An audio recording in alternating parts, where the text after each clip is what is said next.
E aí, pessoal, agora vamos entrar em outro conteúdo, tá? Na parte de física, que vai ser o estudo dos gases. Depois a gente vai ver espelhos, enfim.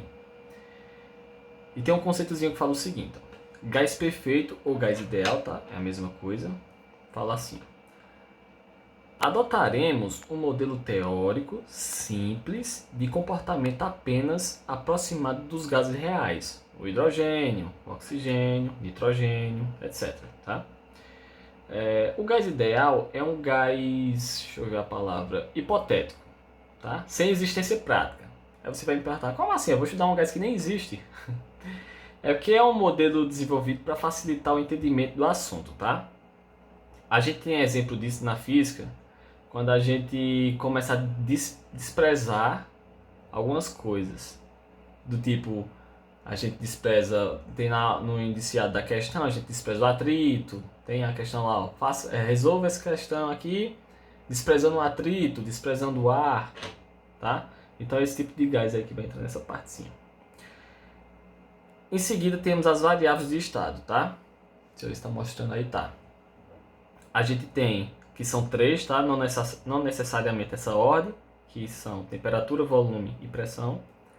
Na temperatura ele fala o seguinte: é a grandeza física que está relacionada ao grau de agitação das partículas do gás. Imagina a água, né? A água, quando a gente esquenta, ela não fica borbulhando, é porque as partículas estão muito agitadas. E quando a gente congela ela, quando a água fica gelada, as partículas estão pouco agitadas, né? Estão até paradas quando fica congelado, quando vira gelo. Então, esse grau de agitação é que a gente vai saber da temperatura, né? E a temperatura aqui, pessoal, é dada em Kelvin, tá? Ele é dado em Kelvin. Se na alternativa tiver graus Celsius, você vai ter que transformar em Kelvin, tá? E só lembrando, a fórmula de Kelvin, tá? Depende do livro. No livro está escrito assim, ó, T, de temperatura Kelvin, é igual a delta C, temperatura de Celsius, mais 273. O que acontece aqui nessa fórmula? Se na questão ele der o grau Celsius, você pega o grau Celsius que ele deu e soma mais 273, achou Kelvin. É uma continha de soma, facinho, facinho, tá? Mas a gente estudou na sala de aula com K, tá? Mas é a mesma coisa, você botar K, delta C, que é o grau de Celsius, mais 273, tá? É a mesma coisa isso aqui, beleza? Beleza. Então vamos lá. E o volume? Ele fala o seguinte: corresponde à capacidade do recipiente que contém um gás, tá? Se você tem um recipiente e preenche ele de gás, o volume do gás vai ser o volume do recipiente, beleza? E só para lembrar, ó, deixa eu botar aqui o V de volume, tá? Ele vai dar em metro cúbico ou ele vai dar em litro, beleza? Beleza. A gente vai precisar transformar, tá?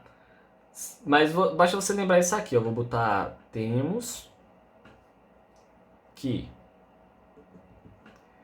vocês até vão lembrar isso aqui de geometria espacial, que 1000 litros é um metro cúbico, tá? Ó, 1000 litros é um metro cúbico. A gente vê muito aquele negócio, se ele tem as três dimensões, 1 e 1, que dá um metro cúbico, é 1000 litros, né? Então, beleza. Vai lembrar disso aqui na hora de resolver as coisinhas. Acabou. E pressão? Pressão a gente vai trabalhar com a atmosfera, tá? Deixa eu botar aqui. Pzinho. Pressão. A gente vai trabalhar na atmosfera, o ATM, tá? Ou a gente vai colocar isso aqui, ó. Newton por metro quadrado. Ou PA. Esse PA quer dizer Pascal, tá? Ó, Newton por metro quadrado é a mesma coisa que Pascal. 1 Newton por metro quadrado é 1 Pascal. 2 Newton por metro quadrado é 2 Pascal e assim por diante. Tá? Isso aqui é só representações. Pascal foi um físico, né? Por isso que ele foi homenageado, uma unidade de medida. Então, é a mesma coisa isso aqui. Beleza? Então, deixa eu ver aqui embaixo, deixa eu ver o que eu posso colocar mais aqui. Tá, vou colocar o seguinte, ó. Deixa eu repetir ali, como eu fiz ali. Temos que, lembre disso, uma atmosfera que é uma unidade de medida, tá?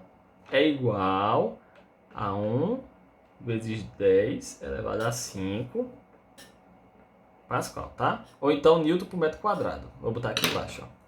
Ou então 1 vezes 10 elevado a 5 Newton por metro quadrado. Isso aqui é a mesma coisa, né? Então, é isso aqui, tá? Uma atmosfera é 1 vezes 10 a quinta potência.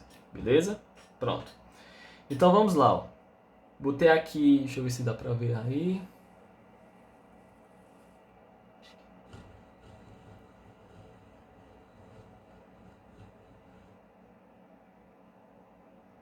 Deixa eu ver. Beleza. Pronto. Botei aqui, ó. Lembrando. Tem-se o gás ideal a 27 graus Celsius. A temperatura desse gás em Kelvin é de... Lembrando, vamos ter que transformar em Kelvin, tá? Aí a fórmula é aquela lá de cima, ó. T delta C mais 273. Beleza? Tendo isso, ó. Qual é a temperatura? Qual foi o grau Celsius? 27. Lembrando, toda vez que tiver grau Celsius tem que transformar em Kelvin, tá? E o 273 eu repeti. 27 mais 273, 300 graus Kelvin, tá? Bota só 300 Kelvin, para você botar grau não. Se botar grau tá errado, beleza? Então, 27 graus Celsius é a mesma coisa que 300 Kelvin. Só isso, é uma continha de somar, né? Segundo exemplo, um recipiente de 40 litros contém um certo número de moléculas de um gás perfeito, tá? Esse volume equivale a, bom, ele vai querer que a gente transforme ali em metros cúbicos, tá? Para transformar metros cúbicos em litro é mais fácil, mas aqui é a mesma coisa que a gente vai usar, você pode usar a regra de 3. Assim que eu fizer a conta de regra de 3, eu vou mostrar outro jeito, que é um jeito mais rápido, tá? É só olhar, que também dá para resolver por ele. Mas vê bem, como é que eu faço regra de 3 aqui, ó? A gente sabe que, lá em cima onde eu mostrei, a gente sabe que 1000 litros, ele equivale a 1 metro cúbico, né? Foi o que eu anotei lá em cima, certo? 40 litros, bota litros abaixo de litros, tá? Vai equivaler a quantos metros? Como eu não sei, eu boto X. E faço o quê? Meio pelos extremos, tá? 1000 vezes X, 1000x é igual 40 vezes 1, 40. Beleza? Não precisa ficar botando o M, o L não, tá? Isso aí é só a unidade de medida dele. Se o meu está multiplicando, passa para lá dividindo, né? Então, x é igual a 40 dividido por 1000. É isso? Vou cortar um zero aqui, ó, vou simplificar. Ficou 4 sobre 100. Se você pegar e dividir 4 por 100, vai dar 0,04 metros cúbicos. Isso aqui é a resposta. Tá? Agora, qual é o outro jeito, Fagner? O outro jeito é você fazer o seguinte. Pega a quantidade de litros que ele disse, 40, e multiplica por 10 elevado a menos 3. Isso aqui é metros cúbicos.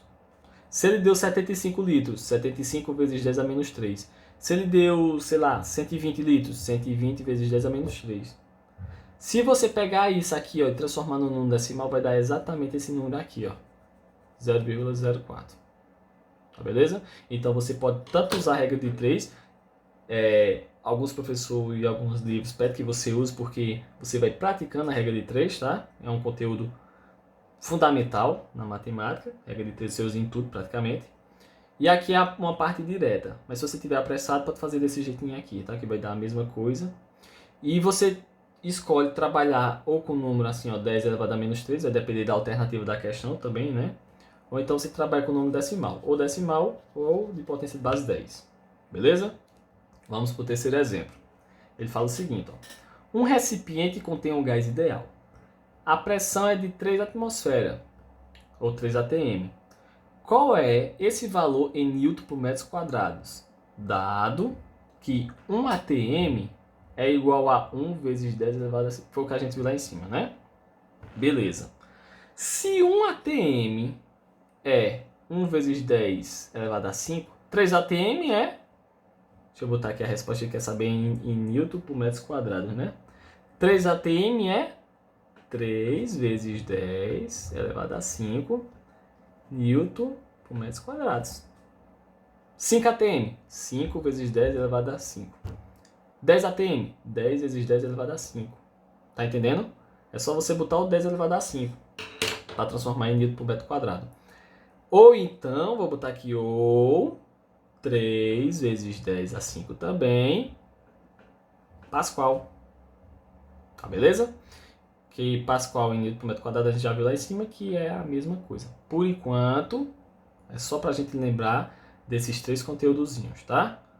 Então, faça a atividade de acordo com esses 3 conteúdozinhos que depois eu passarei continuidade ao conteúdo, beleza?